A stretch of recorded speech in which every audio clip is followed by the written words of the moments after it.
Welcome back to this quarter's State of the ARK, my quarterly review of Cathie Wood's biggest trades in each of ARK Invest's 6 actively managed ETFs. The goal is simple, to look back at the most recent 90 days of data and see how ARK Invest is putting their money where their mouth is. If this is your first time watching the State of the ARK, welcome. There are 4 episodes total, which you can watch in any order, and I'm calling the whole series ARK Week, which only took me 3 weeks to make. Part 1 covered the biggest changes to ARK Invest's combined positions. Part 2 highlighted some of the biggest buys inside ARKW and ARKF, as well as what I think is a pretty interesting inconsistency between their holdings. Part 3 covered ARKQ and ARKX, both of which saw a lot of investment into urban air mobility stocks and now have a huge amount of overlap as a result. This is Part 4, which will cover ARKG, ARK Invest's fund themed around the genomic revolution, as well as ARKK, Cathie Wood's flagship innovation fund, which also contains a lot of genomic stocks. Your time is valuable, so timestamps are enabled for your convenience, and you can find a link to download the full State of the ARK presentation for yourself for free at tickersymbolu.com using the URL on your screen right now, and I'll leave a link to it in the description below as well. A special thanks to my patrons on Patreon and channel members right here on YouTube for helping fund that website.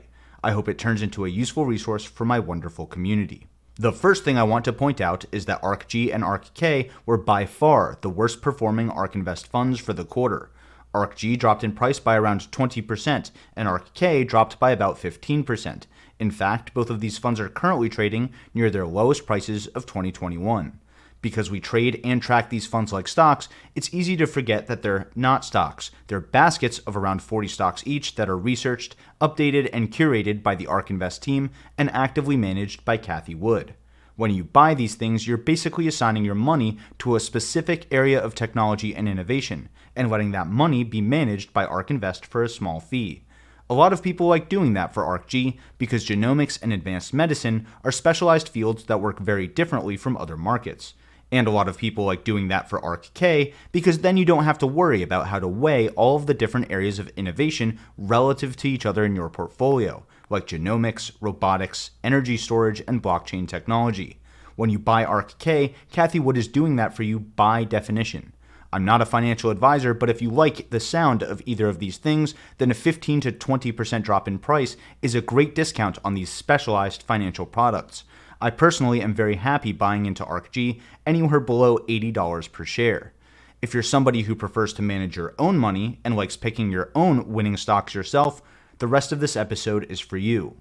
One of the goals of this channel is to use this data to change the way we retail investors, including myself, think about investing. One of the ways I do that is by always going over ARK Invest's assets under management. That way, we have the right context for some of these huge changes in positions over the last quarter. So, ARKK's assets under management dropped by 24% from over $25 billion at the start of the quarter to under $20 billion at the end. And ARKG's assets under management dropped by even more than that, from just under $10 billion to just over $7 billion. That means that not only are ARKK and ARKG the 2 biggest ARK Invest funds and the 2 lowest performance for the quarter, but they're also the 2 that shrank the most in terms of assets under management, meaning we have to be extra careful when we look at the shrinking positions inside these funds. So, here's the table of Cathie Wood's positions inside ARKG. Each row is one stock, the rows are ordered by the size of the stock's position in ARKG, and the rows are colored by the change in position over the quarter relative to the change in ARKG's assets under management. The total amount of money inside ARKG shrank by about 27% over the quarter, which means that positions that are in white shrank by that amount. ARKG's top 3 positions are Teladoc Health, ticker symbol TDOC, Exact Sciences, EXAS, and Pacific Biosciences, PACB. Cathie Wood shrank each of those positions by 26%, exactly in line with the fund. Green rows shrank by less than 27%, so they grew relative to the fund, and red rows shrank by more than that, which means they shrank more than the fund did overall. The first column shows the percent change in her share count, and the second column shows the percent change in share price, which are the 2 things that affect the total position size of each stock. So right away, here are a couple interesting things to note. Almost every single stock inside ARKG is 15 to 40% cheaper now than it was a quarter ago.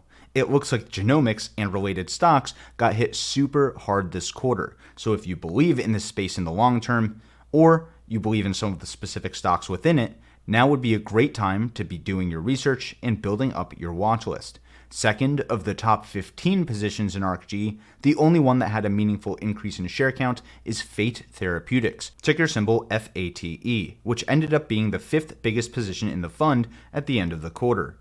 I have to go pretty far down this list to get to the next stock that Cathie Wood actually bought more shares of, instead of just selling less as the fund shrank over time. Besides Fate Therapeutics, the stocks ARK Invest loaded up on inside ARKG are all towards the middle of the fund. The biggest additions were Signify Health, ticker symbol SGFY, UiPath, PATH, Quantum SI, QSI, Repair Therapeutics, RPTX, and Verve Therapeutics, ticker symbol VERV. Cathie Wood also added some big new positions to the fund during the quarter. Ginkgo Bioworks, which traded under the ticker symbol SRNG earlier in the quarter, but is now trading under the ticker symbol DNA. Pfizer, ticker symbol PFE, Semaphore Holdings, SMFR, SomaLogic, SLGC, and Palantir, ticker symbol PLTR. Whenever I find myself with a huge list of stocks like this, I like to narrow it down by looking at which ones Cathie Wood has enough conviction in to also include in ARKK. Because ARKK includes stocks from any area of disruptive innovation, and the fund is conviction weighted, stocks that make it into ARKK must be the ones that Cathie Wood thinks are the best overall winners. So, of the positions that were the biggest increases in ARKG, the ones that are also in ARKK are UiPath, ticker symbol PATH, Palantir, PLTR, Fate Therapeutics, FATE, Signify Health, SGFY, and Ginkgo Bioworks, ticker symbol DNA. I'm pretty lucky it worked out this way, but these are actually some of the biggest overall buys in ARKK as well. UiPath and Palantir are the only two stocks to be in literally all 6 of ARK Invest's funds. Because of that, I heavily featured them in the first episode of ARK Week, and I put out dedicated deep dive videos on each one of them. I've also done a deep dive on Ginkgo Bioworks, since Cathie Wood has been loading up on that position ever since the SPAC deal was announced. If you're interested in my deep dives on these companies, as well as some of ARK Invest's biggest positions like Tesla and Teladoc Health, I've put them all together in one convenient playlist for you. I'll leave that in the top right-hand corner of your screen right now, and in the description below as well. One thing I want to point out is that Ginkgo Bioworks currently has a short report out against it written by Scorpion Capital. I'm still working through the report myself since it came out on October 6th and is actually about 175 pages long, but it's safe to say that ARK Invest isn't worried about it because they've bought over 8 million shares of Ginkgo Bioworks since that report came out. I've talked a lot about UiPath, Palantir, and Ginkgo Bioworks in recent episodes, so let me highlight a few other high-conviction genomic stocks that I think are worth looking into sooner than later. Fate Therapeutics, ticker symbol FATE, is a clinical-stage biopharmaceutical company with a pipeline filled with various drug candidates developed under immuno-oncology programs. Fate uses induced pluripotent stem cells, or iPSCs, to develop immunotherapies that target myeloid leukemia, B-cell lymphoma, and certain types of solid tumors. So, it's a personalized immunotherapy company that uses flexible stem cells to create a wide variety of targeted treatments. According to their June 2021 investor presentation, they have 7 drugs in their cancer immunotherapy pipeline that range from being preclinical to being in phase 1 clinical trials. Unlike other biopharma companies, though, all of these drugs share the same underlying technology, these iPSCs. To me, that's a big risk and a big reward. The risk is that Fate hasn't yet brought any self-developed drugs to market, and if there's an issue with these pluripotent stem cells, it affects all of Fate's candidate drugs. On the other side of that same coin is the big reward, where if one of their drugs reaches the market, it goes a long way to validating their whole iPSC drug platform, significantly raising the chances that their other drugs could reach the market. Based on the fact that Fate is a top 5 position in ARKG and a sizable position in ARKK, I can only assume that ARK Invest's genomics analysts are confident in this iPSC drug platform. Fate Therapeutics is currently down over 50% from its all-time high in January, trading at a market cap of around $5 billion. Signify Health, ticker symbol SGFY, is a platform that leverages advanced analytics, technology, and nationwide healthcare provider networks to create a value-based payment program and transform how healthcare is paid for and delivered. Instead of being a telehealth company like Teladoc, Signify focuses on in-home evaluations, general diagnostics, and preventative services, as well as covering the end-to-end treatment pipeline from entering a hospital to post-discharge care. Also, unlike Teladoc, Signify Health works with the healthcare system itself. It's a business-to-business company that works with state-run and federal medical programs, hospitals and clinics, and big-name healthcare providers like Anthem and Humana. They add value to these clients by using a suite of data capture and analysis tools to reduce costs associated with analysis time while increasing the accuracy of each analysis. The results are then incorporated into a large-scale network of physicians, clinics, and social care providers, as well as healthcare providers that would otherwise not have access to such a large pool of data.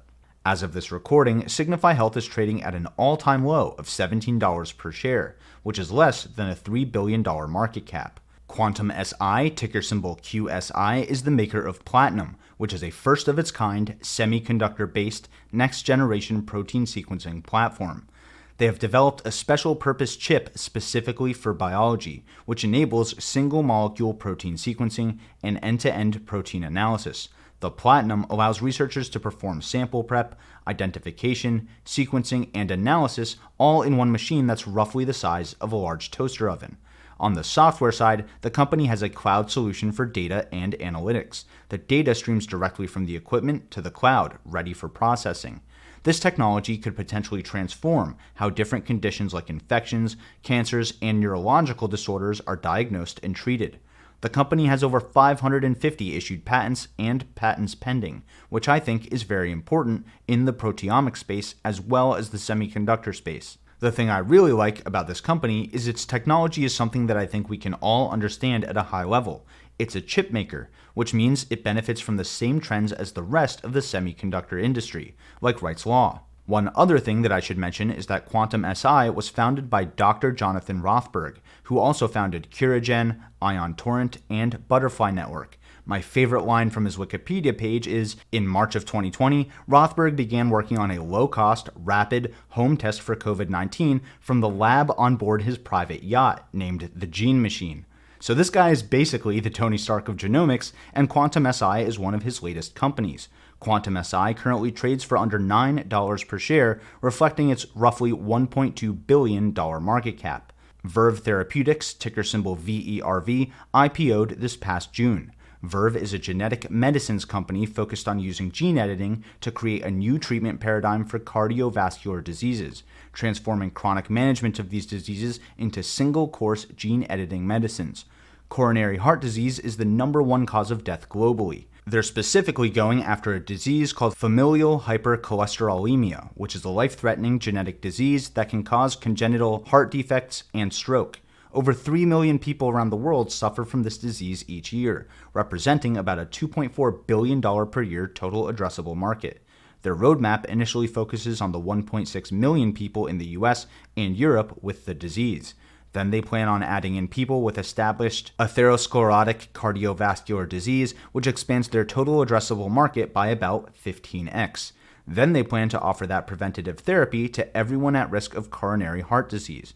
I think it's truly amazing that we're living through a time where companies are trying to transform the way we think about heart disease. This is something that would meaningfully increase the average human lifespan and our overall quality of life. It should be noted that their drugs are not on the market yet, and their drug pipeline is still pre-phase 1 clinical trial, but they're planning their first in-human tests sometime in 2022. Verve is currently trading at around $45 per share, reflecting a $2.2 billion market cap, which has steadily been sliding down over the last month. So, there you go, 4 really diverse genomics companies to wrap up the final episode of ARK Week. Comment below or tweet me at ticker symbol U with your thoughts on these companies. Does one of them stand out to you? Are you more interested in the diseases they're trying to cure or in the technologies they're making to cure them? I'm really excited to hear your thoughts. Hopefully, these 4 episodes of ARK Week showed you how the videos on this channel fit together like puzzle pieces. Because ARK Invest's funds are all conviction weighted and actively managed by the same person, Cathie Wood, looking at their combined investing data should reveal the companies and trends that ARK Invest's team feels will provide the best returns 5 years from now. Likewise, looking at the data within each fund should show us which trends and technology platforms are currently winning in a given area, like genomics, fintech, robotics, or energy storage. Every single video I make is about highlighting these advanced technologies, these economic trends, and the publicly traded companies that are combining them to somehow change our lives for the better.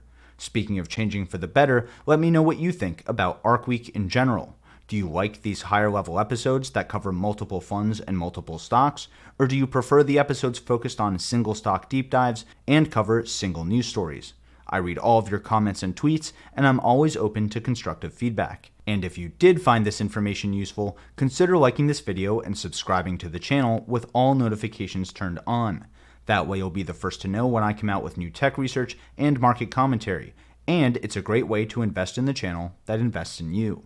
Until next time, this is ticker symbol U. My name is Alex, reminding you that the best investment you can make is in you.